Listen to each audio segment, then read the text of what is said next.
코로나19와 함께하는 시간이 길어지고 있습니다. 이 코로나로 인한 가장 큰 변화는 바로 사회적 거리두기입니다. 사람이 사람과 함께 살아야 되는데 사회적 거리두기를 할 수밖에 없는 그런 상황 가운데 살고 있습니다. 바이러스로부터, 이 감염병으로부터 나의 소중한 생명과 건강을 지키기 위해서 가급적 사람들을 만나지 않는 상황이 몇 달 동안 계속 이어지고 있습니다. 이로 인해서 코로나 블루라고 하는 현상이 일어나고 있습니다. 이 블루의 색깔은 우울감, 우울증을 가리키는데 코로나 우울증, 코로나 우울감이라고도 번역할 수가 있습니다.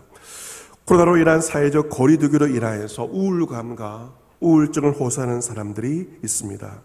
이 정신과 전문의에 의하면 코로나 블루의 핵심은 바로 불안과 무기력, 내적으로서는 불안과 무기력이고, 그리고 다른 사람을 대하여서는 경계와 불신, 이것이 바로 코로나 블루의 핵심입니다.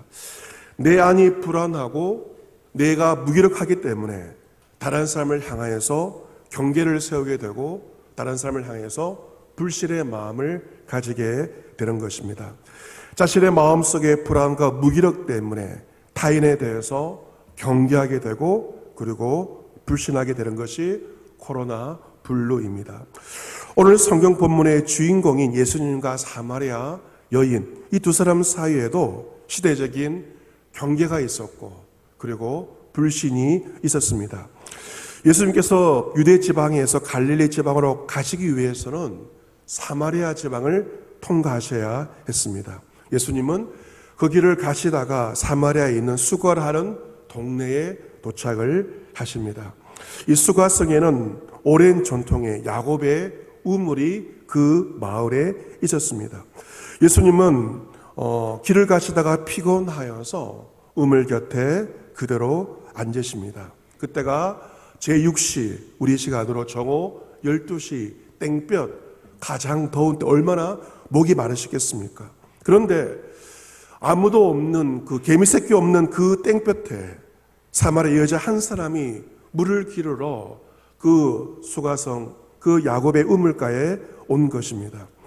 예수님의 제자들은 먹을 것을 사러 동네에 들어갔기에 우물가에는 예수님 혼자와 그 여인 두 사람밖에 없었습니다. 예수님은 어색한 침묵을 깨면서 그 여인에게 물을 좀 달라고 말씀하십니다. 하지만 그 여인은 물을 주지 않습니다.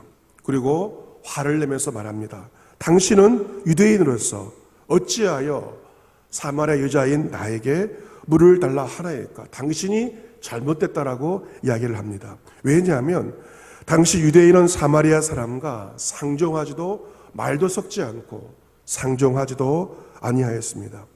예수님과 여인 사이에는, 사마리아 여인 사이에는 보이지 않는, 눈에는 보이지 않지만 높은 경계와 불신이 있었습니다.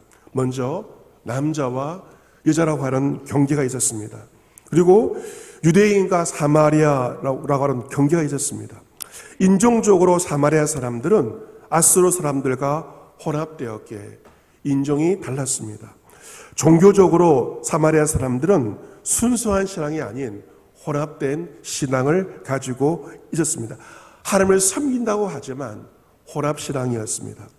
역사적으로 보면 알렉산더 대왕은 이 팔레스타인 지역을 다스릴 때 유대 지방이 아닌 사마리아 지방을 통치의 거점으로 삼았습니다. 그래서 유대인들은 사마리아 사람들을 미워하였습니다. 그래서 AD 128년 사마리아를 공격하였습니다. 일제시대 우리나라 사람들이 일본과 결탁한 친일파를 미워했던 것처럼 유대인들 역시 그 헬라 제국과 결탁한 사마리아를 미워하였기에 사마리아 지역으로 공격하였고 나아가 그리심산에 있었던 사마리아 성전에 불을 질러버렸습니다. 역사적으로 사마리아 유대 사이는 인종적인, 종교적인, 역사적인 큰 갈등과 아픔이 있었던 것입니다. 그래서 유대와 사마리아와의 관계는 어쩌면 우리나라와 북한 간의 관계라고 보시면 이야기가 좋습니다. 물론 우리나라 북한 인종적으로는 같지만 사상적으로 완전히 다르지 않습니까? 북한에는 신앙의 자유, 종교의 자유가 없습니다. 남북 간에 1950년 한국 전쟁 같은 동족 상잔의 아픔의 역사를 가지고 있습니다. 국가보안법상 우리는 북한 사람들과 만날 수가 없고 대화할 수가 없고 상종할 수가 없습니다. 하지만 예수님은 휴전선처럼 높은 장벽을 넘어서서 사마리아 여인에게 말씀을 건네고 있습니다. 무슨 말씀을 하십니까?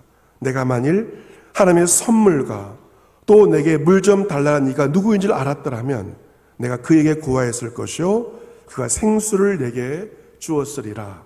예수님은 물을 기르러 온 여인에게 생수에 대해서 말씀을 하십니다. 내가 나를 누군 줄 알았더라면 너는 나에게 생수를 구하였을 것이다. 나는 너에게 생수를 주었을 것이다. 내가 너에게 생수를 주는 것은 하나님의 선물, 하나님의 은혜라고 말씀을 하십니다. 이 선물을 받는다는 것은 참 기쁜 일입니다. 어제 설교를 준비하는데 집사님 한 분이 고향을 다녀오시면서 고향에서 유명한 인절미 카스테라를 처음 대하는 그 빵이었는데 사오셨습니다. 40년 전통의 그 아주 맛있는 카스테라를 사오셨습니다. 교육자들에게 하나씩 선물로 주셨습니다. 뜻하지 않은 선물을 받는다는 것은 참 기쁘고 행복한 일이지 않습니까? 그런데 이 예수님도 여인에게 뜻밖의 선물을 생수를 주시고 있습니다.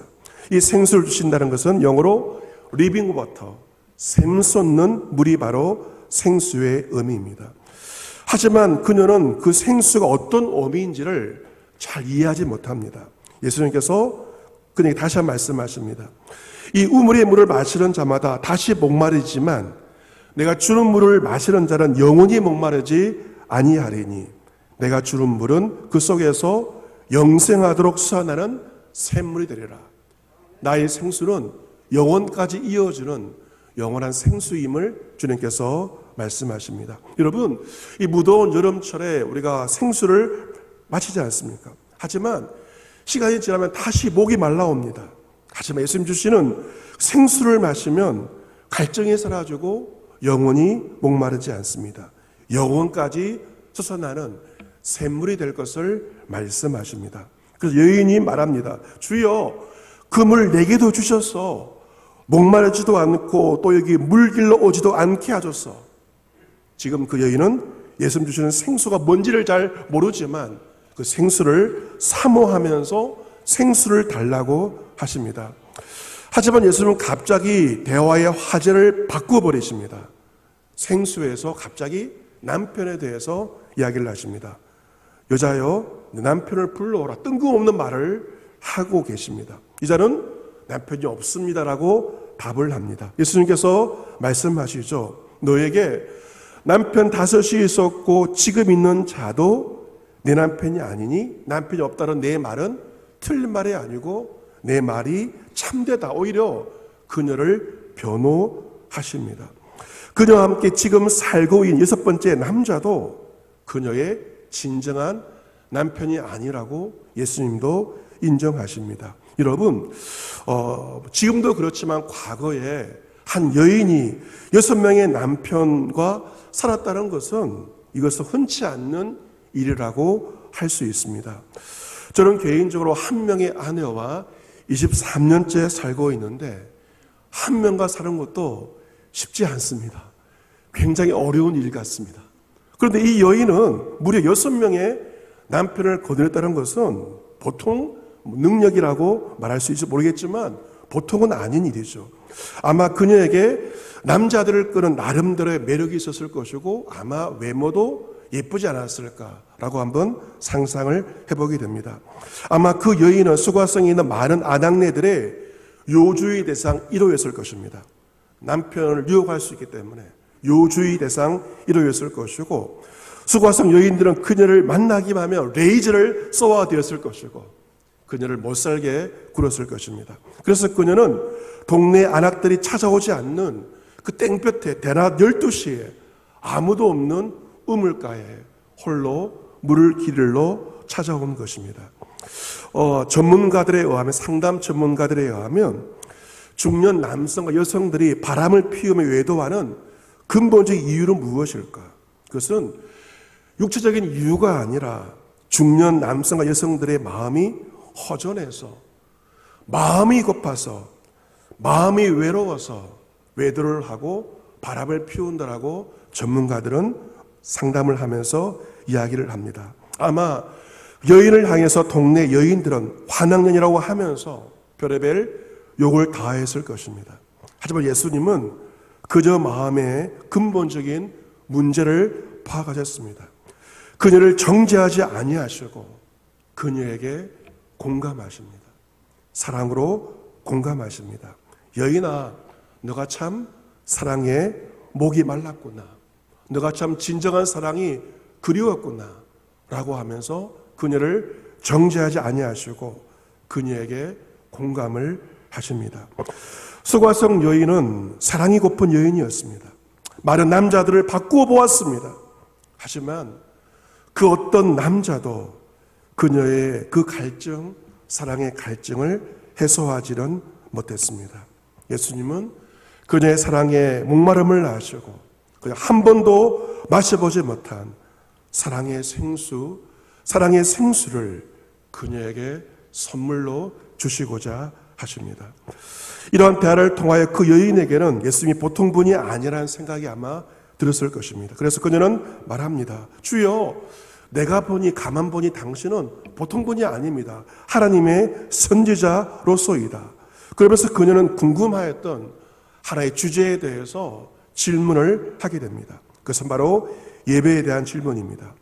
우리 조상들 사마리아 사람들은 저 그리심산에서 예배하였는데 당신들 유대인들의 말은 예배할 곳이 예루살렘에 있다 하더이다. 당시 유대인과 사마리아 사람 사이 어느 장소에서 예배해야 할 것인가? 장소를 놓고 격렬한 논쟁이 벌어지고 있었습니다. 하지만 예수님께서 그 질문에 답을 하십니다. 이 산, 그리심산에서도 예배하지 말고 예루살렘에도 하지 말고 너희가 아버지께 예배할 때가 이르리라. 아버지께 참되게 예배하는 자들은 영과 진리로 예배할 때가 오나니 곧 지금 이때라. 아버지께서는 자기에게 이렇게 예배하는 자들을 찾으시느니라. 하나님은 영이시니 예배하는 자가 영과 진리로 예배할지니라. 예수님께서 정답을 주십니다. 그리심산, 예루살렘 산 장소보다 중요한 것은 바로 성령이다. 성령으로 영이신 하나님께 예배드리는 것, 성령이 예배의 장소보다 더 중요함을 말씀하십니다. 헬라어 원문을 보시면 이때라는 말이 단어 맨 앞에 있습니다. 이때를 강조하고 있습니다. 그리심산 예루살렘 장소보다 중요한 것은 이때다. 지금이다. 이것을 말씀하십니다. 지금 그녀는 예루살렘에도 있지 않습니다. 그리심산에도 있지 않습니다. 야곱의 우물가에 있지만 예수 그리스도 앞에 있습니다. 예수님 앞에 있는 지금 이때가 너에게 가장 중요한 때라고 예수님은 수가성 여인에게 말씀하시고 지금 우리에게 지금 이때가 가장 중요한 때임을 장소보다 이때가 더 중요함을 우리에게 말씀하십니다. 예배의 장소에 대한 오랜 궁금증이 풀리게 되자 이제 그녀는 마지막 질문, 가장 중요한 질문을 예수님께 던집니다. 그것은 메시아 구원자에 관한 궁금증입니다. 메시아 곧 그리스도하라는 이가 오실 줄을 내가 아노니 그 메시아가 오시면, 그리스도가 오시면 모든 것을 우리에게 알려주시리다. 메시아가 과연 누구일까요? 가장 근원적인 질문을 그녀가 예수님에게 던지고 있습니다. 예수님께서 그녀에게 말씀하십니다. 내게 말한 내가 그라. 내가 메시아다. 너가 사모하는 그리스도라고 예수님께서 말씀하십니다. 이 말씀을 하시자 일순 무거운 정적이 흘렀을 것입니다. 잠시 후 그녀는 정적을 깨고 자신이 가져온 물동이를 그곳에 버려두고 동네로 들어갑니다. 당시 여인에게 물을 길러는 여인에게 물동이는 살림에서 가장 중요한 것이었습니다. 군인에게 총이 가장 중요한 것처럼 여인에게 물을 깃는 물동이는 살림의 가장 중요한 것이었습니다. 하지만 영원한 생수이신 구원자 예수 그리스도를 만난 여인에게 그 물동이는 중요하지 않았기에 물동이를 버려두고 그녀는 동네에 들어갑니다. 여러분, 그 동네 어떤 곳입니까? 자신을 멸시하며 조롱하던 동네 사람들이 살고 있는 곳입니다. 하지만 그는 동네에 가서 말합니다. 내가 행한 모든 일을 내게 말한 사람을 와서 보라, 와보라. 이런 그리스도가 아니냐. 그녀의 과거의 모든 행적들은 메시아를 만나기에 너무나도 부끄러운 일이었습니다. 하지만 예수님은 그녀의 과거의 모든 것을 다 알면서도 그녀를 찾아오셨고 그녀를 만나 주십니다. 그녀는 나를 찾아오신 예수 그리스도, 내가 만난 구원자 예수 그리스도에게 와 보십시오. 그를 만나십시오. 동네 사람들에게 전합니다. 그녀를 통하여서 많은 사마리아 사람들이 예수님을 구원자로 믿게 되었습니다. 여러분, 그렇습니다. 예수님을 진정으로 만난 자는 참된 예배자가 됩니다. 어느 곳 장소를 불문하고 어느 곳에 있다 하더라도 성령으로 진리의 말씀으로 하나님을 예배합니다. 또한 진정한 예배자는 진정한 전도자입니다.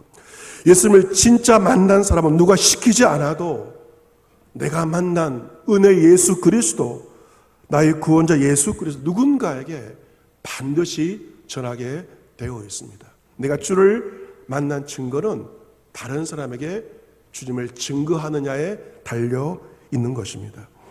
지금도 예수님은 목이 말라 하시며 배가 고파 하십니다. 무엇 때문에 예수님이 목말라 하시며 배고파 하실까요? 사마리아 수가성 여인처럼 마음이 허하고 사랑이 고파서 잃어버린 그 영혼들을 구원하시기 위해 예수님은 목이 말라 하시며 배고파 하십니다. 우리에게 주님의 목마름, 사랑이 고픈 영혼들을 향한 다른 목마름과 갈증이 우리에게도 있어야 할 것입니다. 우리는 내가 만난 생수이신 예수님을 우리는 증거해야 할 것입니다. 이 시대에 많은 장벽들이 있습니다. 코로나로 인하여서 장벽도 있고 경계를 가지고 불신을 하고 있습니다. 그럼에도 불구하고 시대의 장벽과 경계와 불신을 뛰어넘어서 우리는 예수를 만난 자로서 예수 그리스도를 당연히 전해야 됩니다. 예수를 전하는 사람들이 예수님을 만난 자들이라고 말할 수 있습니다. 여러분의 가까운 동네 사람들에게, 아파트 지역 주민들에게, 더 나아가서 저 북한을 향하여서 저 일본까지도 우리가 전해야 할 유일한 이름은 오직 예수 그리스도 한 분인 줄로 믿습니다. 우린 강복절을 앞두고 75주년 강복 감사주일 예배를 드리고 있습니다.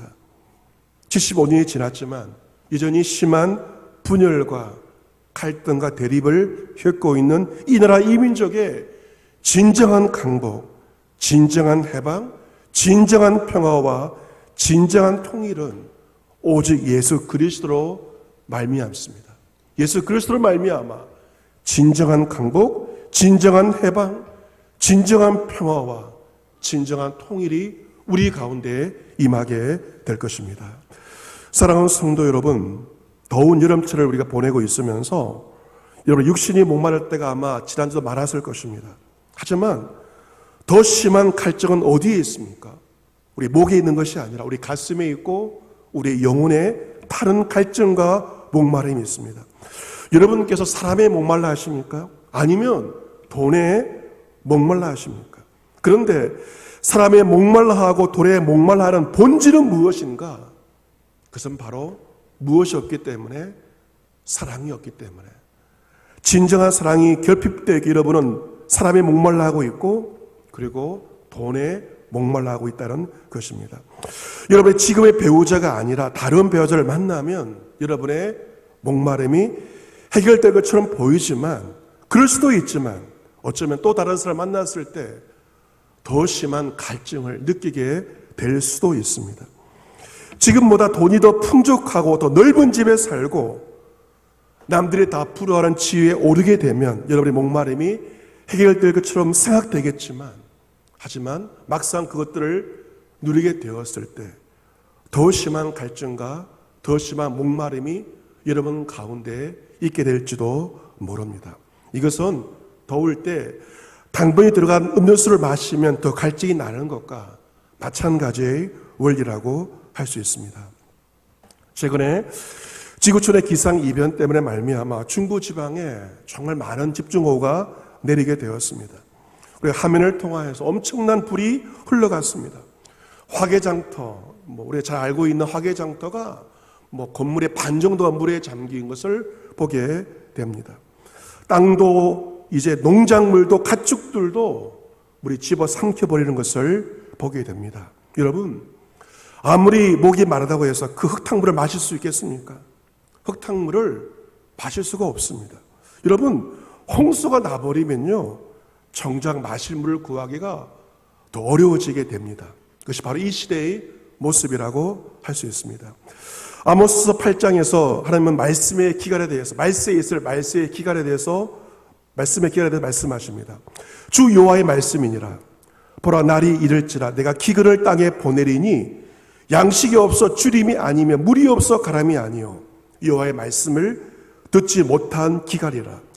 사람이 이 바다에서 저 바다까지 북쪽에서 동쪽까지 비틀거리며 여호와의 말씀을 구하려고 돌아다니도 얻지 못하리니 그날에 아름다운 처녀와 젊은 남자가 다 갈아여 쓰러지리라. 말세의 진정한 빈곤은 바로 말씀의 기갈, 말씀의 빈곤임을 하나님께서 아모스를 통하여 말씀하십니다. 여러분, 지금 우리의 현실, 이 코로나 시대에 얼마나 유튜브와 여러 매체로 영상으로 많은 좋은 설교를 들을 수 있는지 모릅니다. 여러분이 개인적으로 좋아하는 설교자도 있을 것입니다. 하지만 좋은 말씀 들으려고, 좋은 설교 들으려고 돌아다녀도 얻지를 못하고 오히려 말씀의 기갈을 느끼게 된다는 것입니다. 여러분, 어떠한 설교자를 통하여서, 어떠한 말씀을 통하여서 여러분의 영혼의 기갈이 채워지지 않는다는 것을 기억하셔야 됩니다.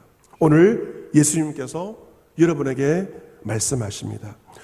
이 물을 마시는 자마다 다시 목마르려니와 내가 주는 물을 마시는 자는 영원히 목마르지 아니하리니 내가 주는 물은 그 속에서 영생하도록 솟아나는 샘물이 되리라. 여러분, 세상에 그 어느 것도, 심지어 종교적인 것들도 여러분 다른 목마름과 갈증을 해결해 주지 못합니다. 여러분, 목마름을 해결할 수 유일한 것은 바로 생수이신 예수 그리스도 한 분이신 줄로 믿습니다. 예수님은 나를 믿는 자는 그 배에서 생수의 강이 흐를 것을 말씀하십니다. 요한복음 7장 37절에서 명절 끝날 곧 큰 날에 예수께서 서서 외쳐 이르시되 누구든지 목마르거든 내게로 와서 마시라. 내게로 와서 마시라. 나를 믿는 자는 성경의 이름과 같이 그 배에서 생수의 강이 흘러나오리라 하시니 이런 그를 믿는 자들의 받을 성령을 가리켜 말씀하신 것이라. 예수 그리스도를 믿는 자에게는 흙탕물이 아니라 생수의 강이 흐르게 됩니다. 그 생수의 강은 성령의 충만함을 의미합니다.